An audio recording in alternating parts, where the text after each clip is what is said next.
আসসালামু আলাইকুম। কেমন আছেন সবাই? আশা করি ভালো আছেন। আলহামদুলিল্লাহ আমিও ভালো আছি। তো আজকে কথা বলবো হইলে গিয়া আরফান মিশুর একটা মুভি নিয়া যেটা এই নতুন বাইর হইছিল, এই ঈদে মুক্তি পাইছে। যে চলছে এখনো চলতেছে। তো আরফান মিশুর মুভিটা নিয়ে আমি আসলে কথা বলতে চাই না, কেননা দেখলাম যে অনেকেই কইতেছে যে আরফান মিশু মুভি করছে। শাকিব খানের মতো কি সে মুভি করতে পারবো? শাকিব খানের মতো অভিনয় করতে পারবো? আর তার মুভি কেমন হবে? তার মুভি তো ভালো হবে না। দর্শক বলতেছে। তো সেই ক্ষেত্রে আমি তাদেরকে বলব, ভাই দেখেন, আরফান মিশু কিন্তু মনে করেন যে একজন নাটকের নায়ক।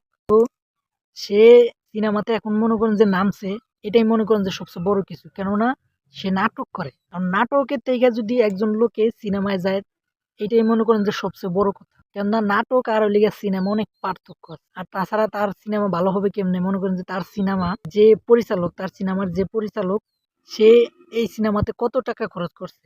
সে বেশি টাকা খরচ করে নাই কেন? সে বেশি টাকা খরচ করে নাই কারণ মনে করেন যে আরফান মিশু সিনেমায় তেরম একটা নাই। তো সিনেমা আগে করে নাই। তো সেই পরিচালক ভাবছে যে যদি আমি বেশি টাকা ইনভেস্ট করি তাহলে আমার এত টাকা উঠবে না। এইজন্য সে অল্প কিছু টাকা দিয়ে এই সিনেমাটা মনে করেন যে ডিলিট করছে। তবে যেই টাকা খরচ হইছে, এই টাকা মনে করেন যে সিনেমা থেকে উড়ানো যাবে। তো কোনো সমস্যা নাই। কষ্ট হইলে উড়ানো যাবে। কিন্তু যদি এর চাইতে বেশি ইনভেস্ট করতো টাকা, মনে করেন যে বেশি খরচ করতো, তাহলে সিনেমা কিন্তু আরো ভালো হইতো। শাকিব খানের চাইতেও ভালো হইতো, যেটা বাস্তব কথা। মনে করেন যে টাকার উপরে নির্ভর করে একটা সিনেমা হয়। যত টাকা বাজেট বেশি তত সিনেমা ভালো হয়। তো এই হিসাবে এর টাকা মনে করেন যে কম খরচ করছে। যেহেতু আরফান নিশো আগে মুভি করে না, এই জন্য টাকা কম খরচ করছে। তো সিনেমা সেই ক্ষেত্রে তো খারাপ হবেই। খারাপ হবে কি, সিনেমাটা তো মনে করেন যে একটু দুর্বল হবেই। তো দেখলাম যে আরফান মিশুরও যত দর্শক আছে, মানে অডিয়েন্স আছে আরফান মিশুর, সব দিয়ে এখন যে শাকিব খানের প্রশংসা করতেছে। মানে শাকিব খানের মুভি এটা দেইকা, বরবাদ মুভি দেইকা শাকিব খানের মনে করেন যে আরফান মিশুর দর্শক যা আছে, তোরা সব মনে করেন যে শাকিব খানের দিকে চলে গেছে। কেন?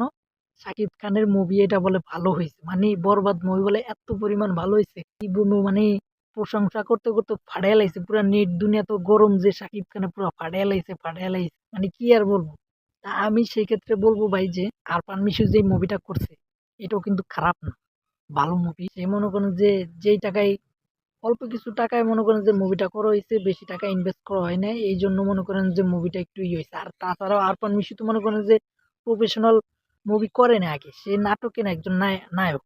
আর শাকিব খানও তো মনে করেন যে বহুত পুরানো নায়ক, সে শুরুতে গিয়ে মনে করেন যে সিনেমা করতেছে। তো শাকিব খানের সাথে আরফান মিশুর তুলনা দেওয়া যাবে না, কারণ শাকিব খানের লিগে শাকিব খানের জায়গায়, আরফান মিশুর লিগে আরফান মিশুর জায়গায়, দুইজনে মনে করেন যে দুই দিকে। আরফান মিশু যদি শাকিব খানের মতো হইতে চায় তাহলে মনে করেন যে আরো বহুত দূর যাইতে হইবে, এখনো বহুত আগে যাইতে হইবে, না হইলে সম্ভব না। কারণ শাকিব খানও অনেক আগে আছে, কারণ সে বহুত আগে থেকে সিনেমা করে। তো যারা শাকিব খানের সাথে আরফান মিশুর তুলনা করতেছেন, তাদেরকে বলতেছি যে ভাই, একজনের সাথে একজনের তুলনা করা উচিত না।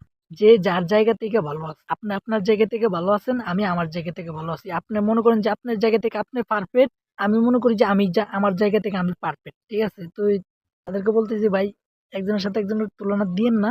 আর হ্যাঁ, ভিডিওটা এই পর্যন্ত কেমন লাগলো অবশ্যই কমেন্টে জানাবেন। আর আপনি কাকে বেশি ভালোবাসেন, আরফান মিশুকে নাকি শাকিব খানকে, কার ভক্ত, সেটা কমেন্টে জানাবেন অবশ্যই। ধন্যবাদ।